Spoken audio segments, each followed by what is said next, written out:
शिवा जोहार, मैं देव राहुल मलावी। आप देख रहे हैं गुणमाना लाइव न्यूज में। और आज हम इस वक्त चौरे ब्लॉक के एक गांव है कोना पिंडरई गांव में हम लोग यहाँ पर खड़े हैं। समस्त ग्रामवासी यहाँ पर उपस्थित है और राइट साइड के 8 से 10 गांव के हमारे युवा साथी भी यहाँ पर उपस्थित है। तो आज हम यहाँ पर 2 तारीख को यहाँ पर हम पहुंचे थे। रात को अभी बज चुके हैं, 1 बजने वाले हैं लगभग। तो 1 बजे है रात को और हम अभी आज 3 नवंबर 2021 हो चुका है। हम आए हैं यहाँ पर 2 नवंबर को। तो आपके समक्ष हम इस ग्राम की बैठक में बहुत सारे बिंदुओं पर हमारी चर्चा हुई। बहुत सारे युवा साथी यहाँ पर खड़े हैं, कुछ यहाँ पर है, कुछ बीच में दबे हैं। सभी लोगों से हमने काफी सामाजिक चर्चा हमारी यहाँ पर संपन्न हुई कि आदिवासियों की संस्कृति क्या है, आदिवासियों के जो पैन ठाना या फिर उनके देवी देवताओं के बारे में चर्चा हुई, आदिवासियों के इतिहास के बारे में चर्चा हुई। इतिहास में हमने देखा कि हमारे पुरखों का इतिहास पुस्तकों में क्यों नहीं मिलता, और नहीं मिलता तो कौन लोग हैं जो पुस्तक में हमारे पुरखों का इतिहास नहीं लिखे हैं। अगर किसी ने लिखा भी हमारा पुरखों का इतिहास तो कैसा लिखा है। ये तमाम बिंदुओं पे हमने चर्चा किया। उसी के साथ साथ हमने चर्चा किया कि हमारे आदिवासी बच्चों का, हमारे आदिवासी समाज का विकास कैसे हुआ। बहुत सारे लोग आते हैं विकास की बात करते हैं, लेकिन सही मायने में विकास किसे कहते हैं। तो इसमें ये बातें निकल के आई कि हमारा कोई गांव का बच्चा है, 8वीं 10वीं तक पढ़ा हुआ है, तो हमारे गांव में उस बच्चे के लिए अगर वो बच्चा जो है उसको पढ़ने का कोई ऑप्शन अगर मिल जाए, किसी बच्चे ने पढ़ाई छोड़ा है आदिवासी बच्चे ने, और उसके लिए निःशुल्क पढ़ाई अगर मिल जाए पहली से लेके पीएचडी तक, तो वो बच्चा अगर पढ़ेगा तो उसका विकास होगा। यहाँ ये चर्चा हुआ कि हमें आप जो राशन कार्ड देते हैं, आप निःशुल्क मकान देते हैं, आप बहुत सारी चीजें राशन निःशुल्क देते हैं, उसके अलावा भी बहुत सारी हमें निःशुल्क मिल जाती है। लेकिन आखिर क्या है कि सब कुछ निःशुल्क मिलने के बाद हमें बिजली में कई बार छूट मिल जाती है, बहुत सारी चीजों में छूट मिल जाती है, लेकिन हमारे बच्चों को निःशुल्क पढ़ाई नहीं मिलती। मतलब सरकार सब कुछ देने के लिए तैयार है निःशुल्क आदिवासियों को, बहुत सारी योजना दे देंगे, लेकिन निःशुल्क पढ़ाई क्यों नहीं देती। क्योंकि सबसे ज्यादा आदिवासियों की जो स्थिति खराब है वो एजुकेशन स्तर खराब है, कि हमारे जो बच्चे हैं पीएचडी और बड़े बड़े जो कोर्स है नहीं कर पाते, ढंग से पढ़ाई नहीं कर पाते, आर्थिक स्थिति खराब होने के कारण। तो ये बात यहाँ पर ये निकल के आई कि ग्रामीण स्तर पे या फिर आदिवासियों का या बाकी लोगों का विकास के लिए जो चीज आप मुफ्त में इतने सारी चीज दे सकते हो, तो आप शिक्षा भी मुफ्त में दे सकते हो। लेकिन कोई भी सरकार जो है, कोई भी सरकार आए और जाए, किसी ने भी इन विद्यार्थियों के लिए पहली से लेकर पीएचडी तक निःशुल्क शिक्षा नहीं करी। क्यों? क्योंकि ये बच्चा अगर सीखेगा, ये बच्चा अगर पढ़ने लिखने लगेगा, जागरूक हो जाएगा, तो फिर इनका बहुत जल्दी विकास हो जाएगा। ऐसा विकास कोई नहीं चाह रहा है और हमारे लोग ऐसा ही विकास चाह रहे हैं। गांव के लोगों ने कि यही कहना है, आदिवासियों का आज की मीटिंग में यही कहना है कि हमारे बच्चों को आप निःशुल्क पढ़ाई दीजिए, बाकी चीज निःशुल्क दीजिए या नहीं दीजिए। आप घर नहीं दोगे तो हम पहले भी रह रहे थे, कहीं ना कहीं रहेंगे।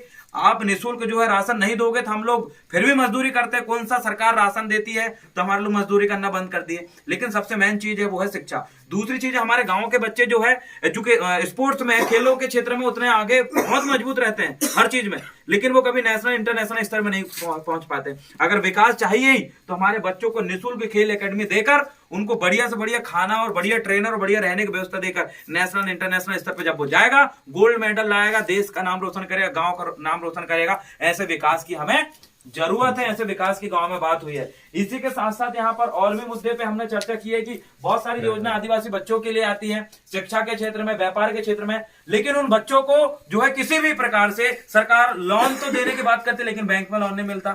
आदिवासी बच्चों के नाम पे, आदिवासियों के नाम पे करोड़ों रुपए फंड आता है, लेकिन वो पैसा कहां जाता है, जमीन स्तर में खर्च क्यों नहीं होता, इसमें कोई भी सरकार ध्यान नहीं दे रही। और अभी तक विकास के नाम पे सिर्फ विनाश हुआ है। 5वीं अनुसूची को आज भी कोई सरकार लागू नहीं कर रही है। अभी तक हमारी जो भाषा है उसको 8वीं अनुसूची में लागू नहीं किया गया है। अभी तक हमारे जो कल्चरल कोड है, धर्म का कॉलम है, पहचान का कॉलम अभी तक अलग नहीं मिला है। तो हम लोग वाकई में अगर कोई भी अगर हमारा विकास करना चाहता है तो सबसे पहली सीढ़ी विकास की होती है हमारी शिक्षा। अगर कोई भी नेता आए, मंत्री आए, कोई भी आए, उन तमाम लोगों से हमारा आदिवासी समाज का एक ही कहना है, अगर आप हमारा विकास चाहते हो तो हमारे बच्चों के लिए पहले से लेकर पीएचडी तक पूरी शिक्षा मिले, उच्च गुणवत्ता की शिक्षा मिले। अमीर का बच्चे की जैसी शिक्षा मिलती वैसे हम गरीब के बच्चे को अगर मिलेगी तो आदिवासी विकास करेगा और देश में विकास करेगा।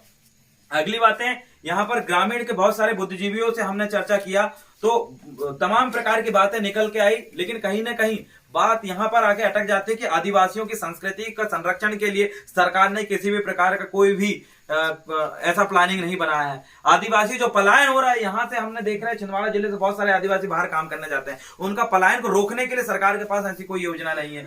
मतलब आदिवासियों की जमीन है, कोई भी अवैध रूप से, गैर संवैधानिक रूप से कब्जा कर लेता है, कई प्रकार से छीन लेता है, उसको रोकने के लिए सरकार के पास कोई योजना नहीं है। आदिवासी बच्चियों से जबरदस्ती बहला फुसला कर बहुत गैर आदिवासी शादी कर लेते, उनके नाम पे जमीन खरीद के रखे हैं, सरकार उनके लिए कुछ नहीं कर रही है। और साथ में आदिवासियों के नाम पे कई लोग फर्जी जाति प्रमाण पत्र बना के बैठे हुए, उनके ऊपर भी जांच नहीं हो रही है। तो कई प्रकार से आदिवासियों के साथ अन्याय होता है, ऐतिहासिक रूप से भी अन्याय हुआ, इतिहास में आदिवासी पुरखों का नाम नहीं है, शैक्षणिक रूप से आदिवासी बहुत पिछड़े हुए हैं, संवैधानिक रूप से आदिवासियों का शोषण हो रहा है, अत्याचार हो रहा है। ये तमाम प्रकार के बढ़ने के बाद भी आज आदिवासी जनजाति जो थाना है, आदिवासी विभाग है, उसमें एक आदिवासी को होना चाहिए, लेकिन उसमें पूरे गैर आदिवासी भरे हैं आदिवासी विकास विभागों में। अगर वहां पर भी अगर आदिवासी बच्चे रहेंगे तो इनका जरूर विकास होगा। इन तमाम मुद्दों को लेकर यहाँ पर चर्चा हुई, और भी यहाँ पर सियाने हैं जो अपनी अगर कोई बात रखना चाहते हैं तो रख सकते हैं। बाकी बिल्कुल साथियों, आज हम लोगों ने विशेष रूप से चर्चाएं की और कोया पुनेम को भी लेके बहुत सारी चर्चाएं की, जैसे शंभू शेख को लेके, विमाल पेन को लेके, भूरा भगत कोसमादाई को लेके तमाम चर्चाएं की युवा साथियों से, और पक्ष विपक्ष भी किया कि किस तरीके से हमारे समाज को किस तरीके से आगे करना है, किस तरीके से समाज को संगठित करना है, किस तरीके से समाज को एकजुट होकर एक झंडे के नीचे लाना है। इन तमाम चीज़ों को लेकर हमने युवाओं के साथ संघर्ष किया और बहुत सारी बातें की है। तो बिल्कुल युवाओं ने भी कहा कि बिल्कुल हम अपनी संस्कृति पर ढलेंगे, अपनी सभ्यता, बोली, भाषा और जो हमारे पेन पुरखों उनको संरक्षित रखने का काम करेंगे। सेवा जोहार नारा लगवा पेंता सेवा सेवा, पेंता सेवा सेवा, जोर पेंता सेवा सेवा, जोर पेंता सेवा सेवा, शंभू शेखता सेवा सेवा, शंभू शेखता सेवा सेवा, अररु शंभूता सेवा सेवा, अररु शंभूता सेवा सेवा, रावेन पेंता सेवा सेवा, रावेन पेंता सेवा सेवा, महिषासुर पेंता सेवा सेवा, महिषासुर पेंता सेवा सेवा, बड़ा पेंता सेवा सेवा, बड़ा पेंता सेवा सेवा।